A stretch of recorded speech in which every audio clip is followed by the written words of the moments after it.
Round દરમિયાન ત્યાં મધુમાલતીના આવાસના જે લોકો છે એ એમને બધા મકાન ભાડે આપેલા છે અને એ લોકો બધા હતા. એ બધાએ આવીને પહેલી વાત એ કરી 576 મધુમાલતીમાં 576 આવાસો છે. આ 576 આવાસમાં એ કે અમને બીજી જગ્યાએ મકાન તમે ફાળવી આપો તાત્કાલિક. 576 મકાન ફાળવવા એ શક્યતા નથી.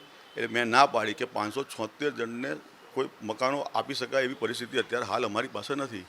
એટલે એ લોકો કે પહેલી વાત એ કે મકાન આપવાના હોય તો જ વાત કરવી છે, નકર જય માતાજી કે.